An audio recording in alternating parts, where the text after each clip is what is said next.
So Hare Krishna, this is Krishna Dasa. Welcome again. So today we continue chapter 7. We are going to do 7.6 to 7.11 today. And before I begin, let me say the prayers to Guru and God.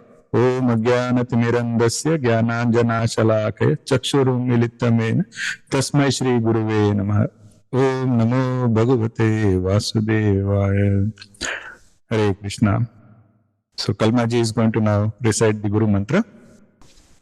Gurur Brahma Gurur Vishnu Gurur Devo Maheshwara Gurur Sakshat Parā Brahma Tasmai Shri Guruve Namaha. Tasmai Shri Guruve Namaha. Tasmai Shri Guruve Namaha. Hare Krishna. So now let us continue with our session. So I will play the Shlokas 7.6 to 7.11. एतद्योनीनि भूतानि सर्वाणीत्युपधारय अहं कृत्स्नस्य जगतः प्रभवः प्रलयस्तथा मत्तः परतरं नान्यत् किञ्चिदस्ति धनञ्जय मयि सर्वमिदं प्रोतं सूत्रे मणिगणा इव रसोऽहमप्सु कौन्तेय प्रभास्मि शशिसूर्ययोः प्रणवः सर्ववेदेषु शब्दः खे पौरुषं ऋषु पुण्यो गन्धः पृथिव्यां च तेजश्चास्मि विभावसौ जीवनं सर्वभूतेषु तपश्चास्मि तपस्विषु बीजं मां सर्वभूतानां विद्धि पार्थ सनातनम् बुद्धिर्बुद्धिमतामस्मि तेजस्तेजस्विनामहम् बलं बलवतां चाहं कामरागविवर्जितम् धर्माविरुद्धो भूतेषु कामोऽस्मि भरतर्षभ. Hare Krishna. So Chitraji, you are going to read the translations? Hare Krishna. Hare Krishna. 7.6. Know that all the living beings are manifested by these two energies of mine. I am the origin and dissolution of the whole universe. 7.7. There is nothing higher than me, O Arjuna. Everything in the universe is strung on me like pearls on a string. 7.8. O son of Kunti, I am the taste of water, the light of the sun and the moon, the syllable Om in the Vedic mantras.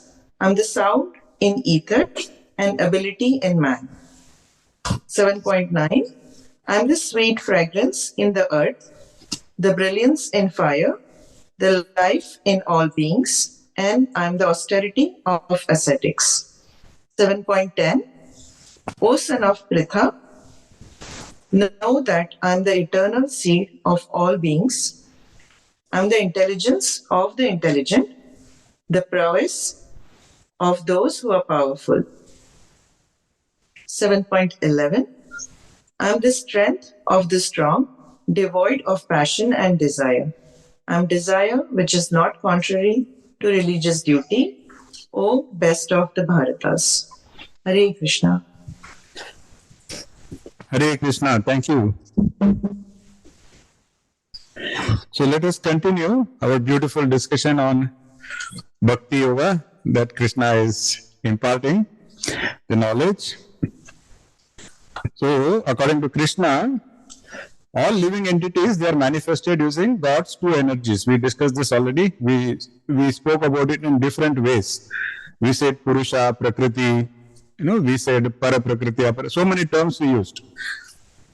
So Krishna is here saying those two energies are the soul energy and Maya, the material energy. See, this is what we have discussed earlier also, that matter itself doesn't have consciousness. So matter needs a soul to come alive. And the soul needs a body to experience material energy. So they both have to come together. That is the magic. So when the ever-changing and never-changing, when they come together, then the magic of life happens. So this is what Krishna calls it Cit and Acit. So Cit means consciousness, and Acit means matter, which does not have consciousness. And Krishna is saying there is nothing in the universe which is beyond these two. So Krishna is giving us a very, very high level categorization of everything that we can comprehend in the universe. He says it is either Cit or Acit. There is nothing else beyond this. Such a simple way to explain. And Sankarācārya has also given a commentary like, so Sankarācārya says the same thing. He says that God himself demonstrates this double nature. What is the double nature? Aparā and parā. And two aspects of the divine. And he says they are the cause of the universe and they are what constitute of everything in the universe. So if you look at the Upaniṣads, that is how Upaniṣads will say, the Lord projected this world and entered into it and remained there, like a spider that creates its web out of itself and lives in that web. What a beautiful analogy, beautiful metaphor, I should say. Pay attention to the example of a spider. I'm sure all of you have seen a spider's web, right? All of you have seen. Okay, now if one of you has not seen, raise your hands, then I can probably find a picture. But I'm happy that all of you have seen a spider's web. Has anybody seen a spider itself getting stuck in the web that it only weaves? Have you ever wondered that so many insects and flies, they get stuck in the web, but the spider itself never gets stuck in the web that it creates? Just like that, why the Upanishads are using this example of a spider web is, they're saying just like that, God, Bhagavan, Paramatma, however you call it, has created this Maya. But God himself is not impacted by that. Beautiful, isn't it? So, it's not that complicated. You just have to understand that the lower nature, higher nature, Purusha, Prakriti, Cit, Acit, they all have to come together. It has to be intertwined with each other. And that is what is the magic of life that we see. See, because matter itself is lifeless. So matter needs a spirit to bring it to life. And spirit, if it wants a material experience, it needs a body. So this is the whole science of it. See, just imagine electricity, light bulb. Okay. So now you cannot see electricity. But if you have to see electricity, what you have to do? You have to pass it through the bulb. Then when you pass it through the bulb, there is light emitted. Okay, so the bulb cannot itself emit light without electricity, and electricity in itself cannot give light without the bulb. You see? That is how this Cit and Acit and Purusha and Prakriti work. So although they say that the body is impermanent, the body is not important, the body has a role to play. Because if there was no body, the soul could not experience any of the material energies that has been created. So the body is also important. That's why you have to take good care of our body. Be sattvic, eat sattvic, think sattvic. Very important. So Krishna also uses other words. He says that these two are the womb of all beings. In other words, everything in the world. Pay attention. It's not just bodies. Even our thoughts, feelings, everything comes and exists in the spirit only. And then they dissolve back into the spirit. Okay, so this is a concept which may be a little new to you, that even thoughts, we are calling it as coming from the same spirit and going back to the same spirit. There is also another concept or another example given is how you can, make different pots made of mud. We have all seen so many different pots, different sizes, shapes, colors, in Diwali we have even more designer pots. We've seen all of that, but we know that it is all made by the same mud. If there was no mud, there can be no pot. But then if you dig up mud, you will not see a pot there. Correct? So the mud is the nature, the inner nature of all the pots, but they are both intertwined. So similarly, even our senses, our mind, our intellect, it is all consisting of the same spirit. It's all consisting of the same energy. Without that energy, not only the universe, but even our thoughts won't exist. That's a very beautiful concept. So this concept is given here to explain the unity of the individual soul with the universal soul. And so this example I gave you about a pot, it is there in the Upanishad also. So in the Upanishad, it is Chandogya Upanishad, it says that just as by knowing one lump of clay, all things made of clay are known, the difference is only in name and form, while the substance of everything is the truth, which is the clay. I hope this is not that hard, right? Like the ocean is also another great example you have taken in the past. So we have an ocean, the ocean is the essence, and then we have these millions of waves that keep coming and going. Now every wave is different. Every wave has its own beauty, its own charm. But we all know that there can be no wave if there is no ocean. Correct? The waves come, but then the inner nature of the wave is the ocean. So every wave in the ocean, can we say that is united by the ocean? In other words, isn't that the similarity? The similarity between every wave is, it is of the same ocean. And every wave is temporary. What happens after some time? It again becomes the ocean. So the same concept that Krishna is trying to explain to us of Cit, Acit, and how his superior nature is what is the cause of everything. So everything is united by this fact. So we see division everywhere. I am white, you are black, I am tall, you are short, I am Canadian, you are American, million differences. But Krishna is trying to help us understand that although there are million differences, there is one common thing that unites all of us. And that common thing is we are all of the same nature, the nature of Krishna, the nature of Purusha. That is what unites all of us, because eventually we are all going to go back there only. Make sense? Isn't that a nice way to look at life? Trying to find how we are all same rather than trying to focus on how we are different. And Krishna is saying that I exist in everything and there is nothing higher than me. The same concept in different ways. Okay? Krishna is so good in explaining the same thing in so many different ways until we get it.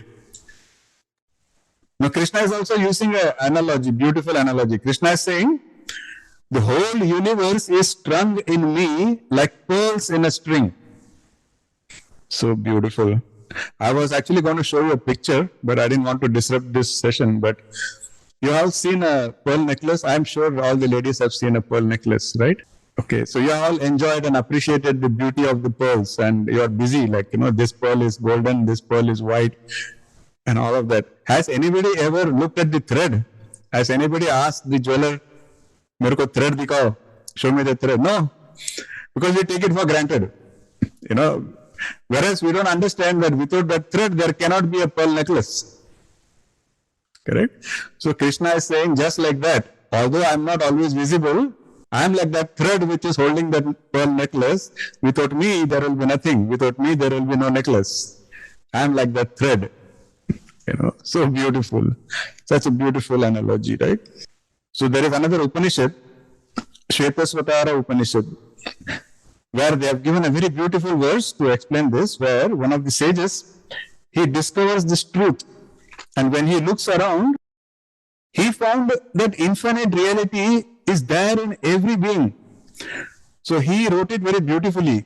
He said, Tvam stri tvam puman, asi tvam kumara, utava kumari, tvam jirno dandena vanchasi, tvam jato bhavasi, vishvato mutaha. Tvam stri, you are woman. Tvam pumamasi, you are the man. Tvam kumara, you are the boy.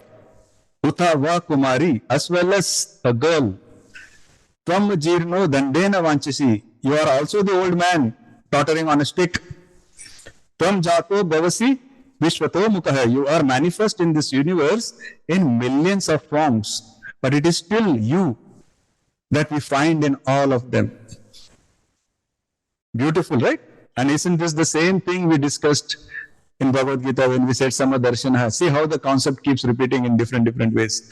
So the same thing earlier Krishna said in a more simpler term, where he said, you can consider yourself as elevated if you can see the Chandal and the Brahmin and everything, the dog and everything, you should be able to see as the same. So here are all, he is expanding on the same concept and trying to help us internalize it. So we have to keep, enjoying the wisdom he is giving until it actually becomes internalized. So tomorrow when we see a dog or a cat, we should be able to identify it as same or similar rather than identifying it as different. That should be our natural tendency eventually. No? Now, Adi Sankarācārya also spoke about the same thing, and he spoke in a different way, very poetic way. Have you guys heard the Nirvana Shatakam, any of you? It's a very popular one. Maybe you have heard it, you just don't know that it is Nirvana Shatakam. I can try to sing it, just one sloka. I'm not good in singing like Kalpana ji, but I can try to sing just one sloka. Maybe it will ring a bell and you will say that, yes, I've heard it somewhere. So it goes like this. Mano buddhyahankara chitta ninaham nacha shrotra jive nacha prana netre nacha vyoma bhumiro natejo navayu chidananda rupa shivoham shivoham chidananda rupa shivoham shivoham. Have you heard this? Yes, now people have heard it. Okay. It's very popular. So what that means is, I am not the mind, I am not the intellect, I am not the ego, nor am I the memory. I am not the ears, I am not the skin, I am not the nose, I am not the eyes. I am not space, I am not earth, I am not fire, I am not water, I am not wind either. Then what am I? I am the form of consciousness and bliss. Shivoham, Shivoham. I am Shiva, I am Shiva, I am Shiva. That is Nirvana Shatakam. It's also known as Atma Shatakam. It has 6 verses in it. I can send all of it to you if you are interested. It was all written by Adi Sankarācārya. It is a very profound work. It basically is core part of the Advaita Vedanta, as explained by Sankarācārya. So each verse of the Nirvana Shatakam, it will negate all the identities associated. So there are a lot of beautiful aspects to our own scriptures, There is another Upanishad called Brihadaranyaka Upanishad, where in chapter 3, it is all about discussion between a student and teacher on the nature of Brahma. So the student teacher has this discussion. It's given in a beautiful story format, where Raja Janaka has a competition in his court. He says, whoever is found to be the most wise, I will give that person like 1,000 cows, and each cow will have a golden coin attached to it and all of that. So he is basically encouraging people to, showcase their wisdom. And so one great rishi, he comes and claims to be the wisest of all, and his own student is a woman called Gargi. So I'm saying this because this aspect also has to be known, that even in the ancient days, we are talking about the days when the Upanishads were written, they have given a high status to a woman, because there they have showcased how Gargi was the best of the best students, of the best teacher. Because in that court, everybody has asked whatever they can ask, and this sage has an answer for all of that. Eventually, Gargi is not satisfied, and Gargi says, can you give me permission to ask some of my own questions? And the sage says, go ahead and ask. And Gargi asks 2 fundamental questions. One of them is, what is the nature of Brahman and how do we realize Brahman? And then she also clarifies the questions, and the Rishi says, this has been the most profound question that anybody has ever asked me. And he says, you are the best of the student. So that's why he says. So there, the Rishi Muni tells Gargi that you cannot comprehend Brahman by intellectualizing. The same thing Krishna has said in different ways. But one of the things that he tells her is, if you have to try to get close to knowing Brahman, then you do it by negation. Look, like you say, this cannot be Brahman, that cannot be Brahman, this cannot be Brahman. You see, we discussed that earlier when we said Ramana Maharishi wrote a text called Nanyar, where people are asking him to define who is that real you, or we say self-realization, who is that real me, right? And the example was we gave that Nanyar where Ramana Maharishi wrote it. So if we imagine like tomorrow if you lose a leg, like Deepa, if you lose a leg, you will still be Deepa, right? Or if Ekansh is losing a hand, he will still be Ekansh. Just like that, if you keep negating, you're not your hand, you're not your leg, you're not your ears, you're not your eyes. In fact, even if your brain is not there, they call you brain dead. They still don't call you as dead. You know, so you're not even your brain. Then what are you? So Ramana Maharishi says, if you keep negating like that, eventually you will get close to understanding your real nature. Just like that, Adi Shankara has written this Nirvana Shatakam, which says that you keep negating. I'm not wind, I'm not air, I'm not this, I'm not that. So eventually you will get closer to what could be Brahman. And that is what Krishna calls as Chit. You know, that is his higher energy, which unites everything in this universe. Nirvana Shatakam is a beautiful piece of work. And if you get a chance, I think you should all read it and listen to it. So I can also give you a very short story that, about the Nirvana Shatakam and the message. So there was once a very great devotee of Shiva. And he was living in the Himalayas. Of course, every great devotee has to be in the Himalayas, right? So this devotee was also in the Himalayas.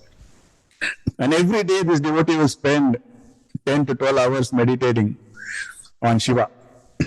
Deep meditation and pure meditation, because he's already a elevated person, already living in Himalayas, and he's doing the meditation the right way. But somehow he's getting frustrated that why is Shiva not showing himself to me? You know, I'm doing all these austerities. I'm meditating so sincerely. I'm meditating for so many hours every day, and I've been doing this for years. And why is Shiva not showing himself to me? He's getting all upset. No? So one day Shiva comes to him in his dream.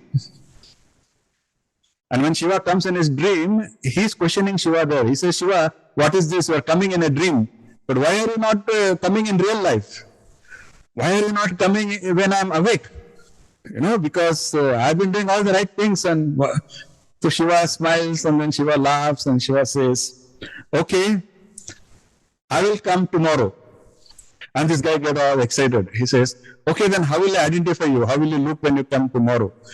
Then Shiva says, tomorrow you will see me as a headless person. And the dream ends, and this guy wakes up, and the devotee says, Shiva said he's going to come as a headless person. So in the morning, he's all excited, he's getting all ready, and he walks to the nearby ashram, and he looks at everybody, and he's paying close attention, and then he says, but everybody has a head. What is going on?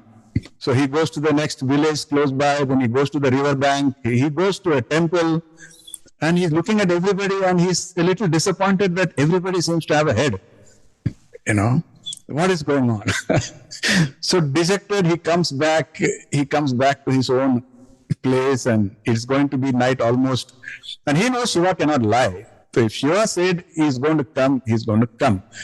And Shiva said he will come as a headless person. And why am I not seeing any headless person? Why is everybody having a head today? So he's sitting like this again, and he says, maybe I'll have to meditate again. And then there's a aha moment that comes to him, because he says like this, I'm going to meditate.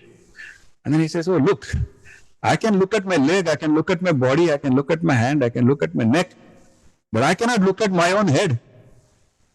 Then the aha moment comes. This is what Shiva meant. I am that headless person. And then the meaning of Shivoham, Shivoham became apparent to him. And then he said, oh, this is what I have been singing all this while, without even realizing what it actually means. And Shiva has explained it so beautifully that I am Shiva. See? So that is how you internalize this whole Nirvana Shatakam and this whole message of whatever you call it, Am Brahmasmi, you call it, or you call it Shivoham, but it all means the same thing, that God is in you, God is in me, God is in the dog, God is everywhere. And if you can identify that, then you have seen God. That is the whole point here. That is why Shri Krishna's primary message was, be in the world and become self-realized. You don't have to run to a cave. So you cannot run away from yourself. Right?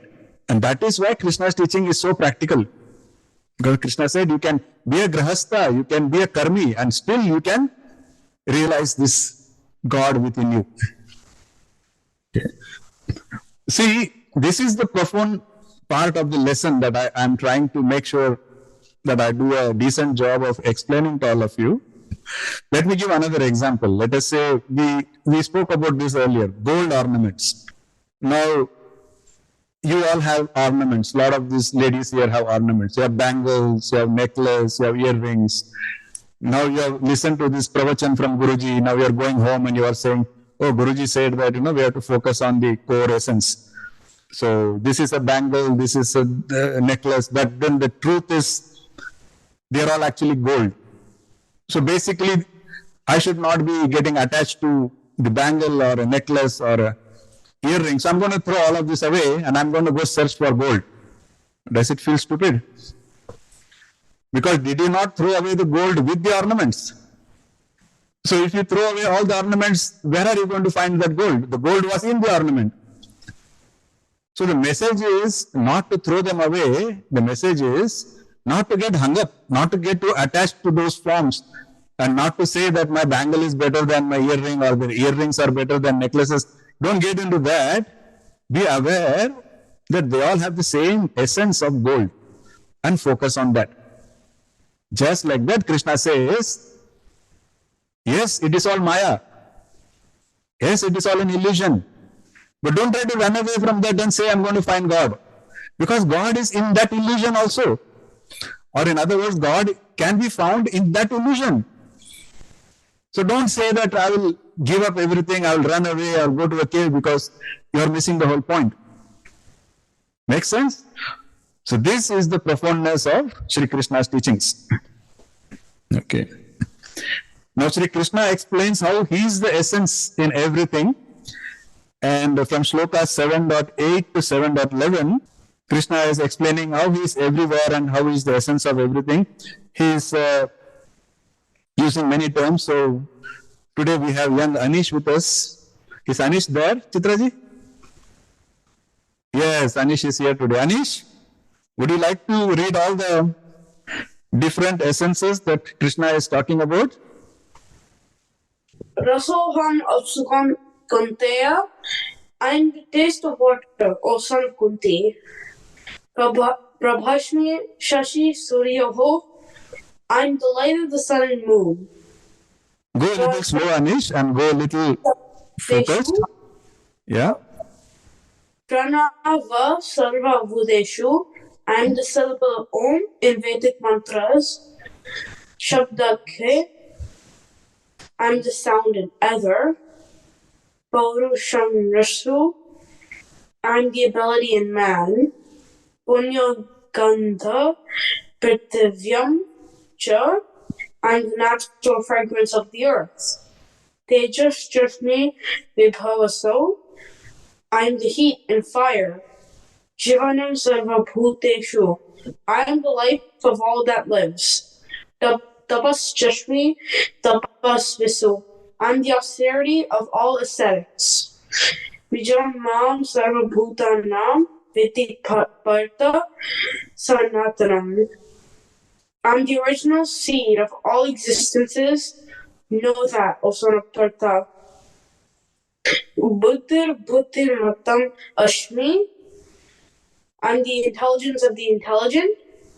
They just benam aham, and the prowess of all powerful men, balam balavadam, jaham kamarag, Bhalavatam chaham kamaraga vivarjitam. vivarjitam, and the strength of the strong, which is free from selfish desire and attachment. Dharma viruddho bhuteshu kamushmi bharatarshava. And the desire and passion, which is not conflicting with dharma, O Lord of the Bharats. Excellent. Thank you so much. Thank you, Anish. Really appreciate that. Okay. So Krishna has given all these various examples. Sometimes the last example is made to be a little controversial by people with half knowledge. So Krishna says, Kamosmi Bharatarshava. So he's saying, I'm Kama also. Okay, so I'm also that desire. But what we have to understand is Krishna's complete statement is, I am also that desire and passion which is not conflicting with dharma. That is the most important part of it, because Krishna has never said that desire itself is bad. Krishna said that you cannot be attached to desire in such a way that it leads to uncontrolled desire which makes you do all other mixed stuff. So I can go in depth later if you want, but that is the overall idea there. And also Krishna says how activities performed in bhakti are superior. So Ekansh, this is again in continuation of what we discussed last time, devotion in action. Krishna says activities performed in the mode of bhakti become pure and they are not contaminated. Ignorant people, they may look at a devotee and they may think that they are also doing the same thing everybody else is doing, so what's a great deal? But they don't understand that the bhava is very different. When a devotee is doing something, the devotee is doing it with a bhava of bhakti and devotion. So although it may look like they are doing the same thing, it is not the same thing. What the devotee is doing is not generating any negative karma. It is kind of pure and not contaminated. So there is a beautiful text called Bhakti Rasamrita Sindhu, written by Srila Rupa Goswami, and there he also says the same thing. He says that a person who is acting in Krishna consciousness with his body, mind and intelligence is a liberated person, even though they are in the material world, even though they may be engaged in the same kind of activities that everybody else is engaged in. He says such a person is already a liberated soul. Remember, we spoke about this term called Jivana Mukta, where you can be liberated even when you are alive, even when you are in this body, you can still be liberated. So this is another way of how you can reach that stage of being liberated even while you are in the material body performing your material duties. It's very simple. Krishna says, first step, never run away from your duties, karma. Second step, do the duties without attachment. Okay, that becomes nishkama karma.